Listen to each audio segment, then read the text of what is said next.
मराठी शाळा अनुदानित शाळा बंद पाडण्याच्या मार्गावर धुळे जिल्हा माध्यमिक उच्च माध्यमिक शाळा मुख्याध्यापक संघ यांच्या संयुक्ताने एकदिवसीय धरणे आंदोलन, प्रलंबित मागण्यांसाठी धरणे आंदोलन। याबाबत वृत्त असे की शासनाच्या विविध निर्णयांमुळे महाराष्ट्रातील मराठी शाळा व सर्व माध्यमांच्या अनुदानित शाळा अडचणीत आल्या असून काही शाळा बंद पडण्याच्या मार्गावर आहेत।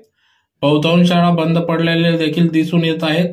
तर इतर विविध समस्यांची जाणीव शासनाला होण्यासाठी आज 11 जुलै 2025 रोजी दुपारी 1 वाजता क्युमेन क्लब या ठिकाणी एक दिवसीय धरणे आंदोलन या ठिकाणी करण्यात आले, ज्यात प्रामुख्याने या ठिकाणी दिनांक 15 मार्च 2024 चा संच मान्यता संदर्भात शासन निर्णय रद्द करून मागील 28 ऑगस्ट 2015 च्या शासन निर्णयाप्रमाणे कारवाई करा। राज्यातील शिक्षकेतर कर्मचारी पद भरतीबाबत दिनांक 28 मे 2025 रोजी माननीय शिक्षण संचालक यांनी काढलेले पत्र रद्द करून पद भरतीस मान्यता द्या। शिक्षक भरती पवित्र पोर्टलद्वारे वर्षातून 2दा करा। दिनांक 1 नोव्हेंबर 2005 पूर्वी विना अनुदानित अंशतः अनुदानित नियुक्त शिक्षक शिक्षकेतर कर्मचाऱ्यांना जुनी पेन्शन योजना लागू करा।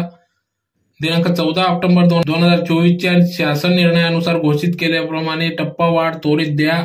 वेतनेतर अनुदान 7व्या वेतन आयोगाच्या वेतनावर देण्यात यावे अशा प्रमुख मागण्या घेत या ठिकाणी आज धुळे जिल्हा माध्यमिक व उच्च माध्यमिक शाळा मुख्याध्यापक संघ जिल्हा धुळेच्या वतीने निदर्शने करण्यात आले, एक दिवसीय धरणे आंदोलन करण्यात आले। या संदर्भात जिल्हाधिकारी शिक्षणाधिकारी यांना निवेदन देखील देण्यात आले।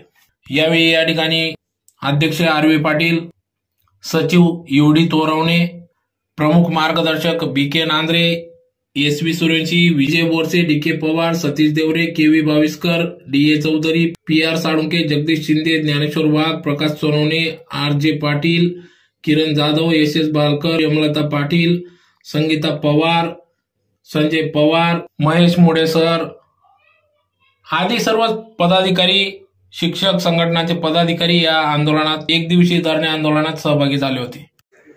आणि सर्व प्रकारच्या शैक्षणिक संघटना, संस्थांच्या काही संघटना असतात या आज संपूर्ण महाराष्ट्रभर ही शाळा बंद करून रविवारच्या दिवशी काही जिल्ह्यांना शाळा घेण्यात येणार आहेत, मोर्चे काढले गेले। परंतु आपल्याकडे थोड्याशा अडचणी धुळे जिल्ह्यामध्ये असल्यामुळे आणि आषाढ एकादशी दिवशी मोहरम आषाढ एकादशी थोडंसं गालबोट लागलं आणि एस.पी. साहेबांनी सांगितलं की मोर्चेकरित्या बांधले करू नका। धरणं आंदोलन आम्ही भरलं आणि माननीय जिल्हाधिकारी महोदया यांना निवेदन सादर केलं। आता त्याचे एक प्रत आम्ही शासनाला देण्यासाठी आपल्याकडे आम्ही सादर करतो, कारण सर्व शासन निर्णय होता की अगदी 20च्या आत विद्यार्थी आली तर 19ला सुद्धा शून्य शिक्षक येतोय, तर पूर्वीचा जो होता 28 ऑगस्ट 2015 तो कायम ठेवावा आणि हा 15 मार्च 2024चा शासन निर्णय रद्द करावा संच मान्यता ही प्रमुख मागणी आमची आज आहे। दुसरी मागणी जी की 28 मे 2025ला एकच संचालक जे आहेत आपले माध्यमिक विभागाचे, तर राज्याच्या संचालकांनी पत्र काढले की शिक्षक कर्मचारी भरती यापुढे 23-24च्या संच मान्यतेच्या याच्यावर जे काही शिक्षक अतिरिक्त ठरते शिक्षक कर्मचारी त्याचं समावेश करायचं, नंतरच त्यांना वैयक्तिक मान्यता द्यावी। आता काही लोकांनी ते वैयक्तिक मान्यतेसाठी नियुक्ती केलेली, काही शाळा तारीख पाठवलं आहे, तर या 28 मे 2025चं पत्र हे रद्द करावं आणि पूर्वीसारखं शिक्षक कर्मचारी पद भरती व्हावी। शिक्षक भरतीचे पोर्टलद्वारे 8 जिल्हे वगळले, त्याच्यात आपला धुळे जिल्हा पण सफर होतो, तर ती नियमित व्हावी आणि वर्षातून 2दा शिक्षक भरती पोर्टलद्वारे व्हावी अशी आमची विनंती। 1 नोव्हेंबर 2005 पूर्वी नियुक्त शिक्षक शिक्षक कर्मचाऱ्यांना जुनी पेन्शन लागू करावी, जुनीच मागणी आमची आहे।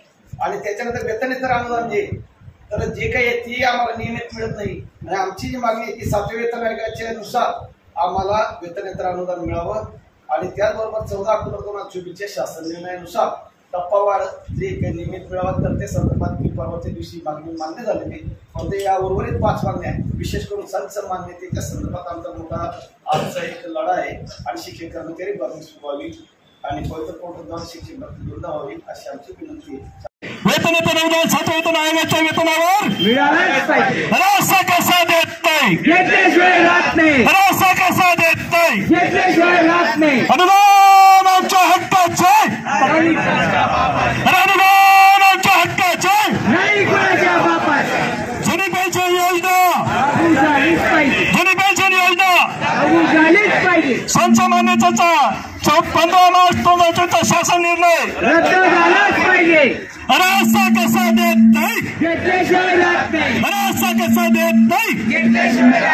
अरे कोण म्हणतात देत नाही? अरे कोण म्हणतात देत नाही? अरे कोण म्हणतात देत नाही? अनुदान आमच्या हक्काचे, अनुदान आमच्या हक्काचे. मी पाटील, अध्यक्ष धुळे जिल्हा माध्यमिक उच्च माध्यमिक शाळा मुख्याध्यापक संघ धुळे, उपाध्यक्ष महाराष्ट्र राज्य माध्यमिक उच्च माध्यमिक शाळा मुख्याध्यापक संघ धुळे. आज संपूर्ण महाराष्ट्रामध्ये मुख्याध्यापक संघ महामंडळाच्या वतीने महाराष्ट्रभर राज्यभर मोर्चे काढले जात आहेत, धरणे आंदोलन होत आहे. आणि या सर्व आंदोलनाच्या मागे आमच्या ज्या 4 प्रमुख मागण्या आहेत, याच्यामध्ये जे काही मराठी शाळांची आज ही अवस्था झालेली आहे की आज मराठी शाळा शेवटचा घटका मोजत आहेत आणि शासनाच्या जाचकाठीमुळे शिक्षक भरती होत नाही, शिक्षक कर्मचारी भरती होत नाही. याच्यामध्ये सर्वात मुख्य अडचण आणि पहिली जी मागणी आमची आहे की अगदी 15 मार्च 2024चा जो काही शिक्षकेतर शिक्षक आणि शिक्षकेतर कर्मचाऱ्यांच्या संदर्भामध्ये जे काही संच मान्यता सुधारित शासन निर्णय घेतलेला आहे तर तो रद्द झाला पाहिजे. कारण 20च्या जर विद्यार्थ्यांख्या असेल तर त्या वर्गाला शिक्षक मिळणार नाही, 0 शिक्षक मिळणार आहे. याच्यामुळे डोंगराळ भाग असेल, अतिदुर्गम भाग असेल किंवा आदिवासी भाग असेल, अल्पसंख्याक शाळा असतील, तिथं मात्र शिक्षकांना अभावी तो वर्ग विद्यार्थी संख्याअभावी तो बंद पडणार आहे. आणि म्हणजे पर्यायी शाळा बंद पडणार आहे, अशा अनेक शाळा बंद पडणार आहे. दुसरी जी आमची मागणी की 28 मे 2025 होती की आपल्या राज्याचे शिक्षण संचालक यांनी एक पत्र काढलेलं आहे की शिक्षकेतर कर्मचारी जे म्हणजे ग्रंथपाल असेल, प्रयोगशाळा सहाय्यक असेल, लिपिक संवर्गाची भरती यापुढे करता येणार नाही, त्यालाही बंदी दिलेली.